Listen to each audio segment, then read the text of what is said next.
What's up, family? Welcome back to another episode of the Dag Life Podcast here at the D. Dagler Group in San Diego, California, with your host, as always, Louis Pisano, where we're going to talk about real estate and beyond today with the very special guest, the man, the myth, the legend, the birthday boy himself, celebrating a huge milestone, a terrible Dodgers fan and a Raiders fan, but my good friend here at DAG, Mr. Gil Reynoso. What's up, brother? What up, homie?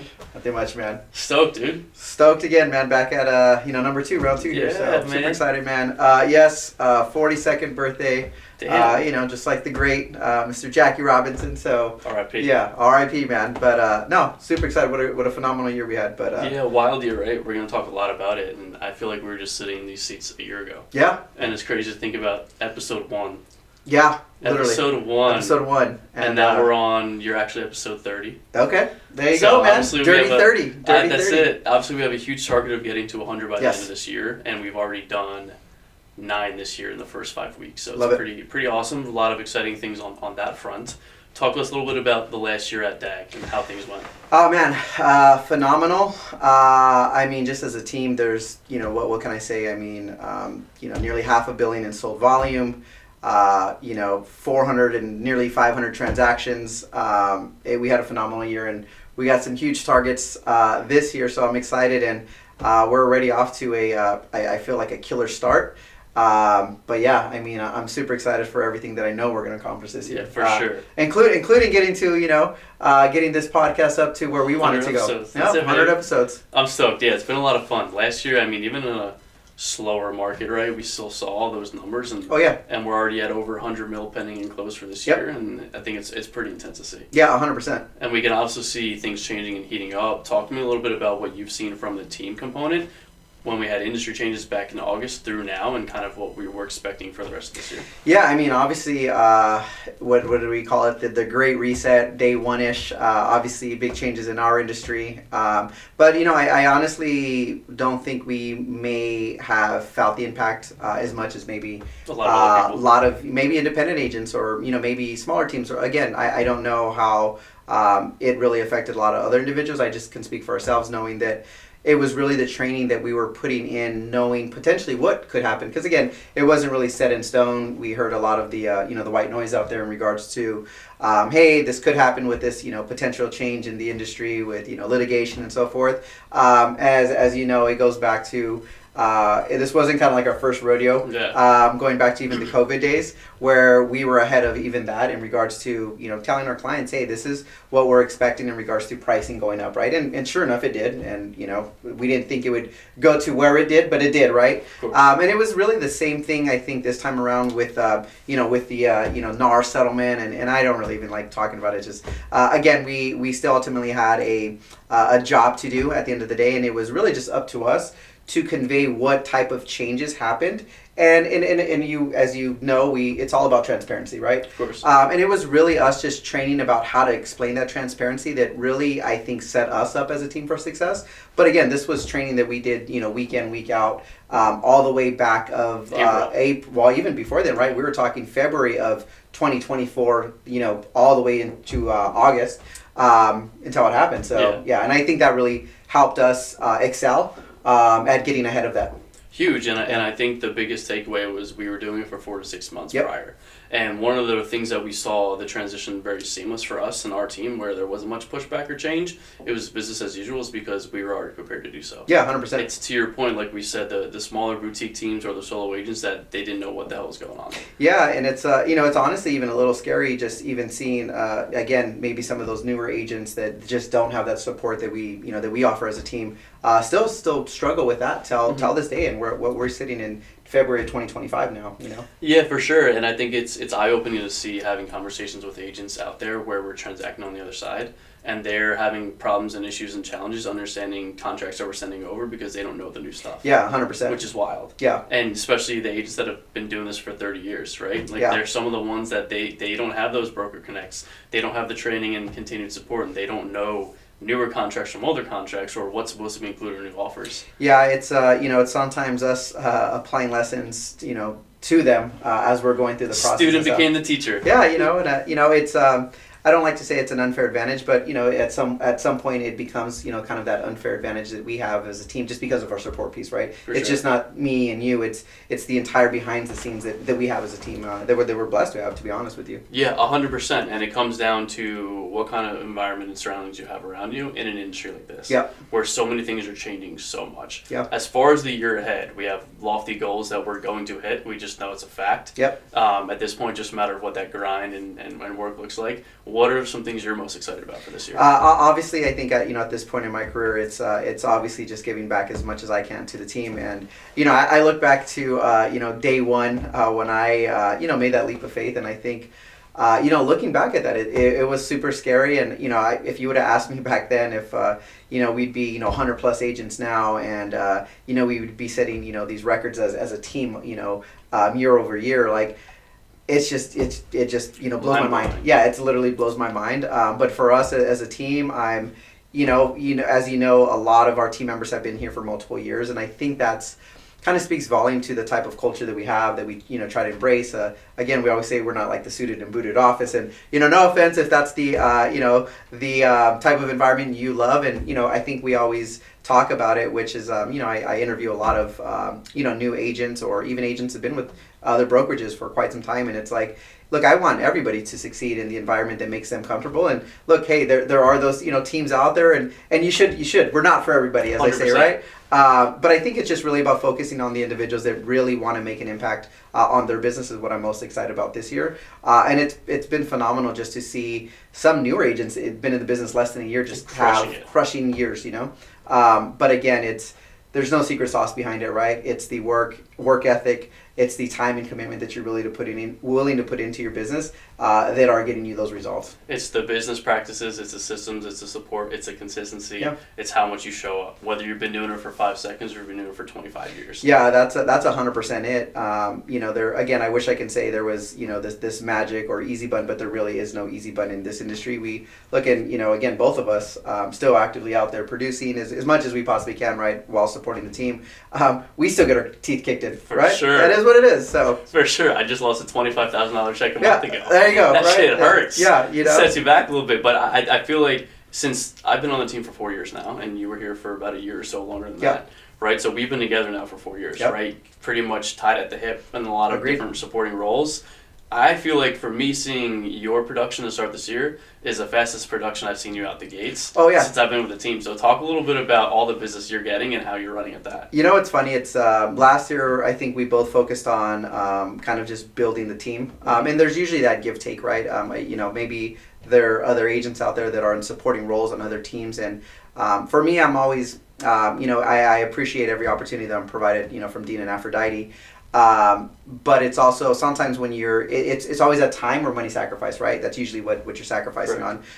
And for last year, I felt like we definitely were focused on building the team a little bit more, taking a little bit more time into developing the team members.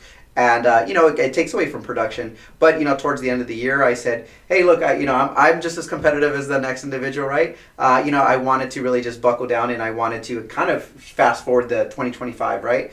And it's like you have that secret sauce that you know what it takes in order to get those results. And I think we talk about it, so often, especially once we get towards that time of the year where you're going to have a lot of the industry take their foot off the gas. For sure. Right? It's like holiday season. They're going to live in the mindset of, hey, nobody wants to buy. It's the holidays. They just don't want to go out and work. And that's fine. Like, dude, that's the beauty about our business. It's like you're going to put in, and what you put in, you're going to get out of it, right? So I knew it was very much that. And so, I just started trying to, again, just do the work. And, a couple of listings, probably 3 transactions in, roughly January-ish, right? But again, I knew what it was going to take to kind of jumpstart that year. Mm-hmm. I think it's, roughly just myself, $2 million in volume, give or take. But I always try to shoot for that $10 million. I think my number. Personally, that's just like my number. And again, you may be a $25 million a year agent. And there's always that standard that you have for yourself. Who knows? It might only be 5 million, and that's okay. Mm-hmm. I think another big thing that we always tell everybody is us as a team, we don't define success for everybody, right? Our team members define success for themselves, which is, hey, if you want to do 5 transactions, cool. How do we help you do 6 or 7? Right. You want to do 7 million? Perfect. How do we help you do 8 million? Right? It's really, and I think we always have this conversation, units versus volume. I'm a volume guy. Same. Same. There you go, man. Some are units, but again, for us, it's always about how do we just support the individual team member of achieving their goals. Agreed, and I think it comes down to, at the end of the day, is there's so many other teams, brokerages out there where it's like, you need to do X, Y, Z, you're out. Yeah. And that's just not how we are. No, right? not at all. We said it earlier, we're not a one-size-fits-all kind of team, and we're not everyone's cup of tea. We're a lot of people shot at tequila instead. Yeah. And, vice versa, right? At the same time, what I like to say all the time is we are the most unorthodox group of people. Agreed. From a family component and a real estate team that you will ever meet. So, you and I being in the role of, growth of the team and growing the team and hiring agents, we make that very clear up front. Yeah. Right? I mean, we're sitting here in a hoodie and jeans on a Friday. And this was not planned. Yeah, this wasn't planned. Jeans. No, you don't have the white shoes. Yeah. I'll let it slide. Yeah, that's all good. But it's one of those things where it's like it's more about making it so comfortable and adhering to everyone else's own goals. Where how do we get you there? Yeah. It's not a matter of what we want. Obviously, we have goals as a team and numbers we want to hit. But at the same time, we look at the individual and it's like, how do we help you get your goals or even more? Yeah, exactly. From not only business development, but also personal development. Yep. And I think we put a lot of emphasis on that in terms of how do we make everyone exceed and crush their goals. Yeah, and I think that again, there might be other teams out there that do it maybe just as good as us, but I honestly believe that component does help separate us, which it's like, yeah, there is the business point of, of what we do here, right, day to day, but there's also like, at the end of the day, everybody's their own individual, and there are those things that are, outside of business that, hey, how do we help support them? We deal with, and let's be honest, this is a yearly thing that we help individuals go through, whether it's, death, it impacts everybody, right? Where nobody's immune to it. There is the sometimes financial components of it, people, just haven't hit that stride quite yet, right? And we're always there to kind of support them in those aspects of life, which I feel helps them do better at the business side of it, right? But yeah, you're 100% right. I think the way we try and help manage that piece, does separate us.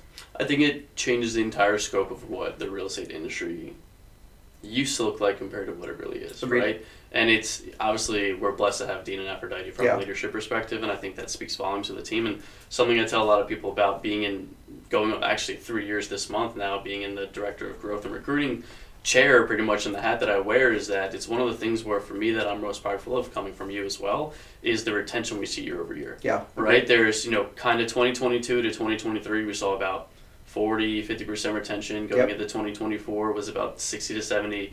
This year we're at like 90% retention of the agents we had last year. What's funny is that there's a photo we have in the the office right here. With Sharon? Yeah, with Sharon, and there's so many, and this is at our old office, yeah, right? It's 2 years ago. Yeah, 2 years ago, and there's so many team members that are still part here at this office that were part of us back then. Yeah. And that's pretty. I think that speaks volumes to again just the culture that we try to bring in. Again, it just being more than just the real estate aspect of it. And it speaks volumes because we're in an industry where people team hop. Oh, 100%. Team hop and broker hop, right?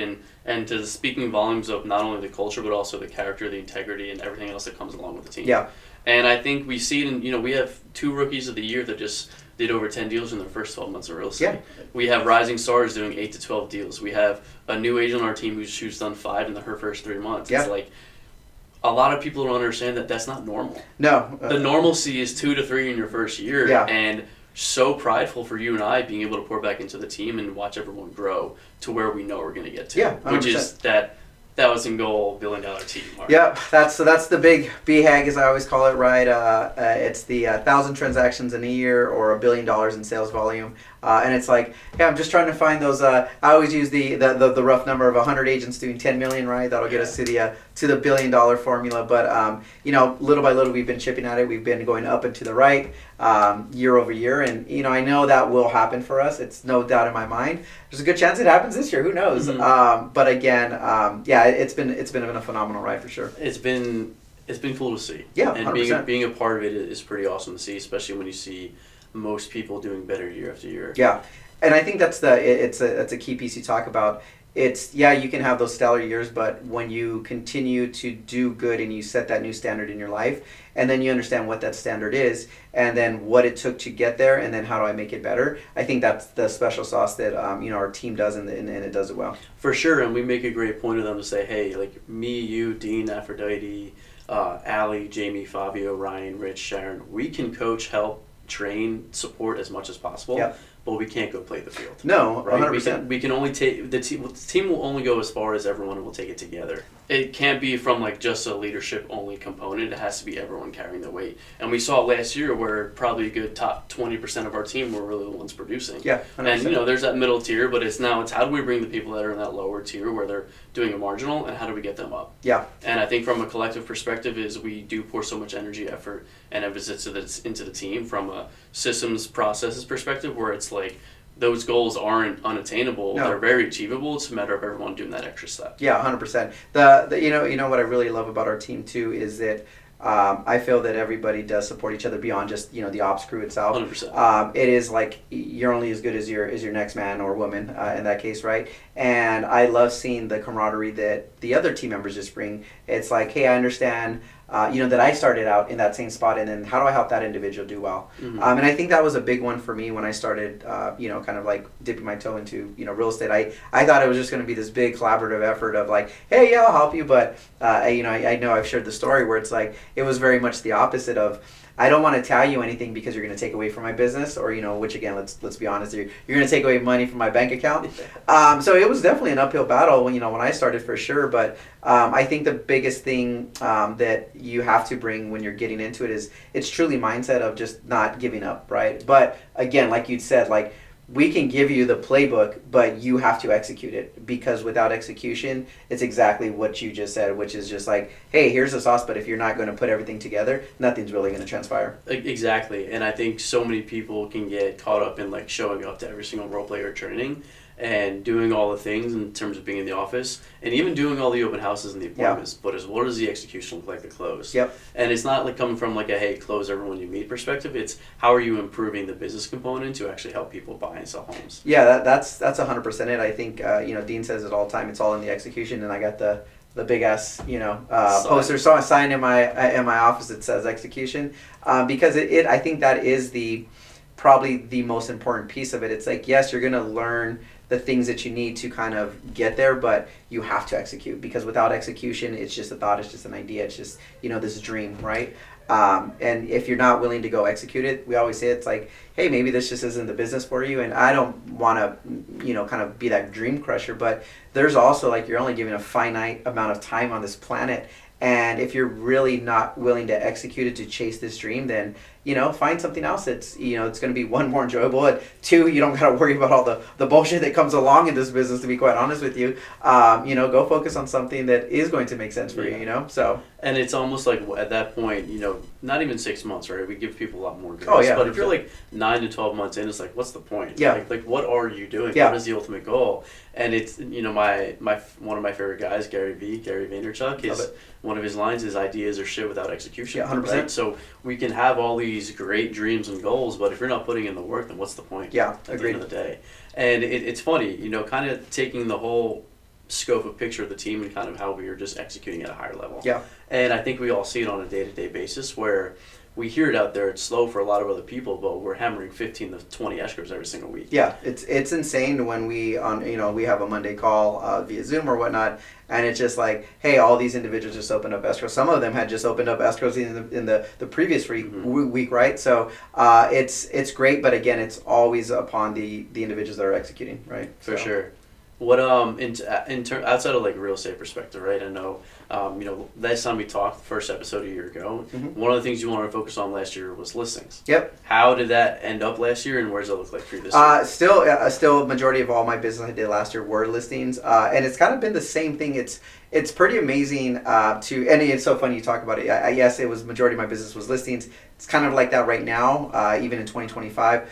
But I was hungry just for buyers. Like, there was I felt like a pretty decent shift. Listings are sitting a little bit longer. Bro, I was so over listings by the end of the year. No, I know. Like, I was like, dude, give me like 5 to 10 buyers right now that are just actively willing to, win. because I knew what that was going to transpire to. And literally one of the transactions that I got towards the end of the year was a buyer, right?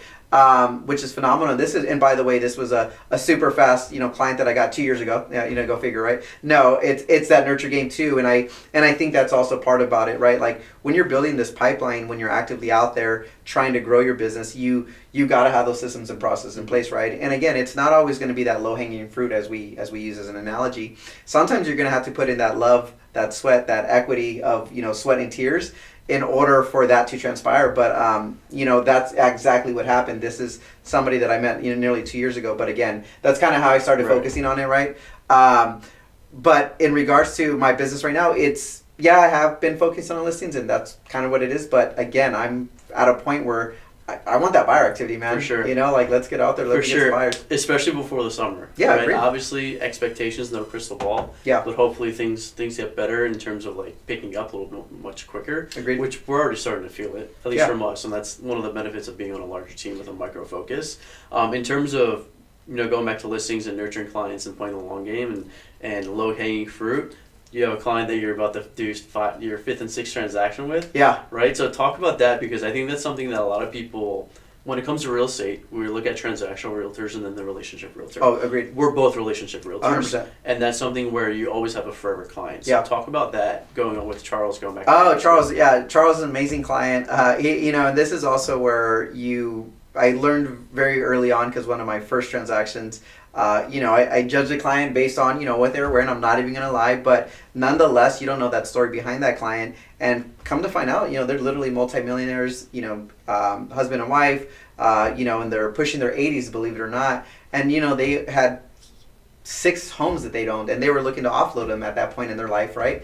But Charles specifically met him from a mobile home Zillow lead, just to let you guys know. Like, never judge a book by by its cover. What was that price point? It was literally 88. I remember like yesterday, $88,000 mobile home in Chula Vista. Literally how I met him. Obviously at that point it was very early on when I first joined the team. Probably one of the first leads that I ever gotten, and I did what I was supposed to do, set the appointment, met the client. Come to find out, yes, he needed a house to sell. And what was funny is that he had actually told me that he had contacted an agent, and he's like, it's been like 3 days and I haven't heard from him. And he's like, do you want to go take a look at my house? And I was like, yeah, I want to go take a look at your house. And it was literally my first listing. First listing from the team, I should say, that I had gotten. And but again, if I would have looked at at that price point, and let's be honest, for certain client or for certain agents, they may look at price point and feel that it's not worth their time. And I think that's really where we try to separate ourselves from a lot of other maybe teams, maybe just individual agents out there, where it's like, don't try to judge a book by its cover. It's about the relationship that you're trying to build. To kind of hit on your point in regards to, that mobile home lead that, I could have decided, this is probably a waste of my time. It's not going to be a lot of money. All of the stuff that, let's be honest, most agents are going to feed themselves. It literally has turned into, it'll be 6 transactions. It'll be 6 transactions from that. You're probably talking $4.5 million in volume over 5 years. Over 5 years. Again, it's like, hey, we sold this house, we bought a new construction, decided we wanted to rent that out. That's a whole other avenue of client relationship that you can help out as an agent, right? But from there, got him his other house with his new wife, and then now they're going to look to sell that place and then move to Utah, which I built a great referral network out there thanks to Real. And we're going to help them out there at that time. So again, it's just, you just never know, right? Don't judge a book by its cover. 100%. Yep. Power of relationships. Yeah, 100%. And opportunity. And it's what's super crazy is that you just really come to enjoy your people, and I think that's really where you're so important in their life. Where they're just going to lean on you for those types of, even beyond just real estate, right? Mm-hmm. Like, we'll just sit down and have a coffee, just, because he's a good person, and, I enjoy their company. Yeah. It doesn't always have to be real estate. It's like, how do I support your life? And, just be a good person. Huge. And I go back to, I probably have about 4 to 5 sets of clients that I'm super close with. Yeah. Over my 4 years in real estate, where I'll have dinner with them at least once every couple of months. I got the clients where, I call their mom. Hey, what's up, mom? You know, like, yep. That's just because I've helped both their son and daughter, or whatever the case may be, Yep. right? It's like, hey, what's up, mom? So, Mom and dad will text in, "Hey Lou, Yep. happy holidays. Yes. Just thinking of you." it's that. It's not transactional, it's relationship building. Yeah, for sure. Yeah. And that's exciting. And I think that's one of the things when it comes to like reputation for the team, like that's exactly who we are. Yeah, agreed. And that's what other agents can correlate to DAG outside of obviously the team, but from like being in the field in the Yeah, industry. no, 100%. And again, it's something that I think it's not always something that's taught, but it's like something that we focus on as a team, right? Like talking about like, yes, we understand everybody wants to get paid for what they do. I'm not saying that by any means, but sometimes the relationship that you end up building with your client is more impactful than just the transaction. 100%. You know, so. And we try to do our best at instilling it and Agreed. instilling it into all of our agents here. But you know, everyone's got different personalities. Yeah, of course. Everyone runs out their business differently, and Yeah. we just try to make sure everyone kind of hones it in. From a team perspective, what are some things you're most excited about this year, other than like just the numbers and goals that we have in place? Oh man, I mean, it's 2025 is just shaping up to be a monster year. Just first of all, but I think just some of the partnerships that obviously Dean and Aphrodite have helped build with, with the Zillows, within Real Broker, within some of our other partners, Revive. Literally just got out of a meeting with our partner over at Revive, and just kind of seeing some of the avenues that they're looking to, one, go as a company, but two, provide the opportunities to us as a team is phenomenal. So I'm just super excited for a lot of the agents that are just looking to scale up. Again, maybe that's the team member that did 4 transactions, they want to do 8. Then we got, the assassins like, the Allies, the Fabios, the Alberts that, crushing it, 30 plus million or whatnot, and they're looking to do 50, 60 transactions, that's a whole other level, know. But what's amazing that even with like our super top producers is they're never too busy to help out that brand new individual, right? They're never an individual team member that thinks they're too good or doesn't have enough time. Now, don't get me wrong, sometimes they don't have time. Sometimes we don't have we just don't have the time. But when we're in office and if you want to get 10, 15, 30 minutes with them, like they're not going to be, oh, I'm too busy or I'm too good for you, right? Of course. They're willing to sit down and give as much as they possibly can. But in regards to just where we're going to probably end up this year, dude, it's just going to be a roller coaster. A fun Roller coaster. But I'm just really more excited just about a lot of the partnerships that we have built and what 2025 is really just going to shape up for us to look like. But yeah, we got the seller program, we got the flex program, we got there's just so many moving parts. It's hard. I truly believe like for any individual agent that is maybe just starting out, and that's just for you. If you can look to join any good team that provides value, it should help scale your career very quickly. As long as they have, like I said, they have good quality systems in place, it should help alleviate so much time. But you know who I kind of envy, I'm not even going to lie, is the brand new agent that has only joined our team and only knows what we provide.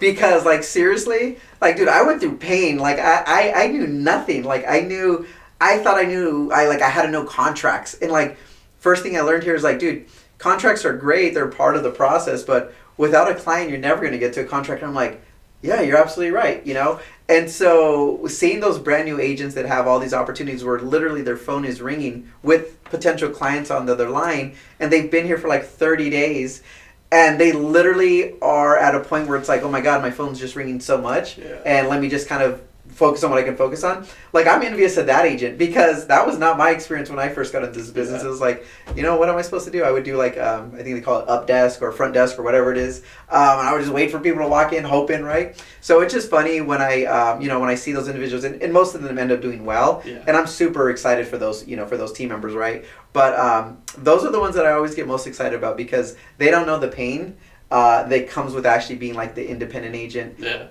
hustle, the grind. And I mean, they get correct. We hustle and grind here, but not the hustle and grind of door knocking 500 homes. Correct. Calling 1,000 people a week, right?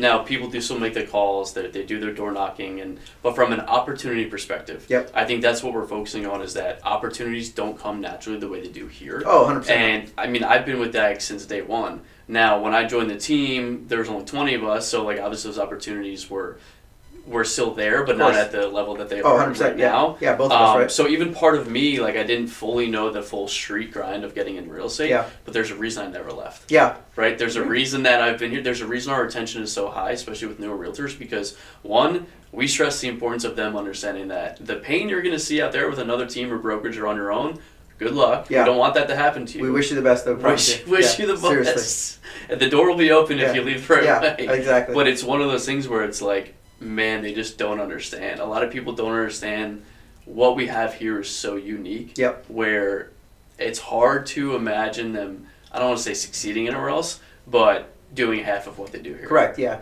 And I'm not saying by any means that you can't be successful outside the team, right? Of course, right? But there's just a level of, maybe it's mindset, maybe it's that, like you said, that grit, that grind that you're going to have to really put in to get those type of results. Where, to be honest with you, let's just be 100% transparent. A lot of it's just given to you here, right? Like, for sure. Here you go, and it's fun to hear. And again, I love all of our team members, but for so much opportunity to be provided, where you can say, hey, just maybe this weekend don't provide so much opportunity for me because I just need to catch up, or I want to take a step back, enjoy the weekend. I need a break. Yeah, I love that. Like, I always envisioned myself saying that when I started. I'm like, there was no way that I ever even thought about that. Like, it was always like, I have to go, because I just didn't have that, right? I did not have that. And I think that, like I said, I think it just speaks volume to what, Dean and Aphrodite had built, and putting us in the right rooms, as they always say, right? But I just love the fact that they're able to do that, and still, one, I like to think, be happy, and two, you do need that every so often, right? Let's be honest. You sometimes need that mindset reset, because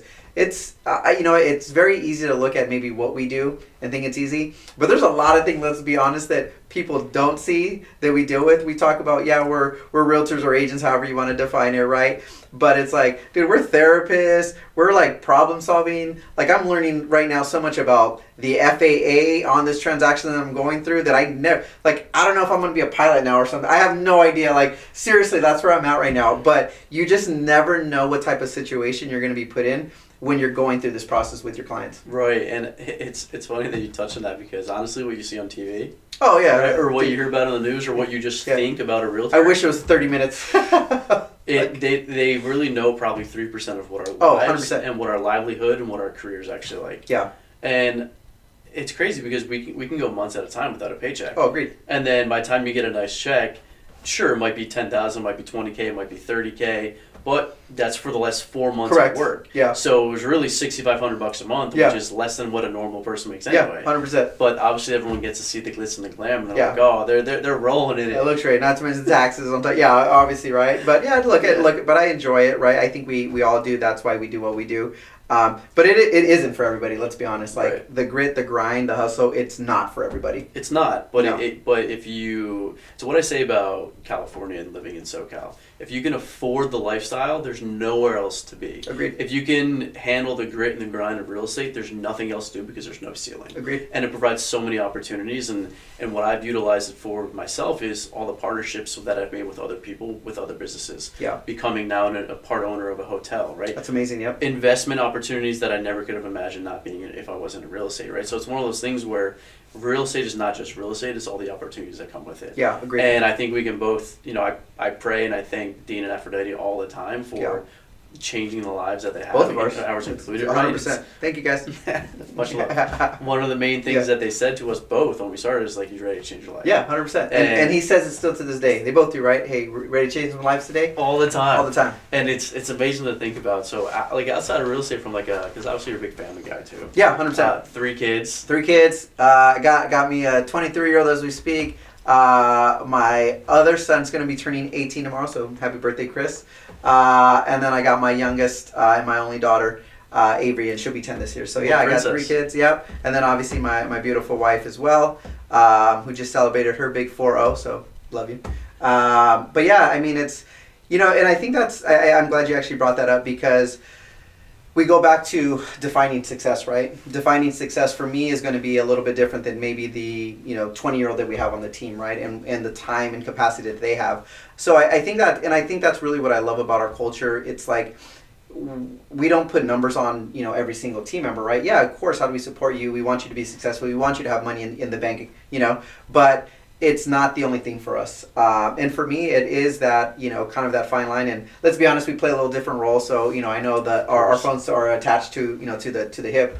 But it's so we can support the other individuals because, that's ultimately what we enjoy doing. And I'm just thankful to be in the position that, obviously Dean and Aphrodite have, put me in. And it's, I would have never thought about it. Like I said, I was just thankful for them to even think about me. But for the family side, yeah, there is that time of and place where you want just to have the family time. So I'm probably not going to run as much as the 20-year-old that wants to go 7 days a week because again, there are those moments that I want to be a part of. But I also understand there's business that has to be done, and you know me, I'm always like, hey, if it's not on my calendar, it doesn't exist type of deal. And it's literally today is my birthday, and Lou was trying to give me the out because I took a call and I said, hey, I'll do this, I'll do that. And he's like, hey, do you want to cancel? I was like, no, dude, this is on my calendar, right? But I think it's important to have your non-negotiables in life. 100%. But that includes your family time. And, so again, going back to, we have a lot of, men, women on this team that do have families. So we understand there's that component of it as well. So like, hey, you want to go enjoy life with the family? Like, go enjoy life. But there are those repercussions when we do take that said for, you asked about family. I think having those non-negotiables on your, on the calendar guy, are super important just because, again, everybody's going to be a little bit different. You got the 20-year-old on the team, right? Probably has a lot more freedom and time on their hands. Different lifestyle. Yeah, different lifestyle, right? But again, for myself, yes, my family is important. And so having that balance, and sometimes it's hard. I think we always talk about it here, on the team where it's like, we're not so much that we believe in balance, it's more about harmony. Sometimes it's about your, business needing you more, and then family's going to need you more, and vice versa. So again, I think that's, something that you really, when you're deciding, hey, I'm trying to really make this my only thing, that's an important piece where you just truly got to look into yourself and really look in and see like, hey, what is that time frame look like for me? What can I sacrifice? What am I willing to sacrifice? Because there is a sacrifice that comes with it, right? When you're just going to decide to be your own, business ultimately, right? And I think the biggest factor there is, what are you willing to do? Yep. What are you willing to sacrifice? What are you willing to do? It's not what are you capable of doing. Yeah. It's what are you willing to do to manifest the life that you want, to change the life that you're looking to change. And agreed. I think that's what it comes down to when it comes to harmonizing that kind of balance that we call it. Yeah. Well, dude, listen, man, it was another fun episode. I'm sure we'll get another one before the next year's up, and I'm super stoked for the two of us to kind of see where we take the team this year. Yep. And obviously hit those ultimate goals and targets, and then I'm gonna say it here. I'll do the end of second quarter to kind of see where we're at halfway for the year. So we'll call it summertime. Done. Done. Twice a year. Love it, dude. What else do we got? That's it, man. Again, I just appreciate having you on. I'm super stoked for us to kind of see where the team goes and crush it this year. Yeah, me too, man. I appreciate you. And again, I'm excited for us as a team, and I'm excited for this podcast. Make sure you guys keep checking us out. That's it. Dude, and by the way, just for the little cutscene for you guys, we're bringing so much fire that our camera overheated. It did. Literally. We actually took 2 minutes to put it in the refrigerator to cool down. But last word, let's go Yankees. That's cool. Let's go, baby. Let's go. Repeat. Die-hard Yankee fan, die-hard Dodgers. Let's go, baby. Fucking A. I'll give you the win. I'll give it to you. I'll let you have it. Thank you guys for checking out another episode of Daglab Podcast. We'll see you next time. Take care.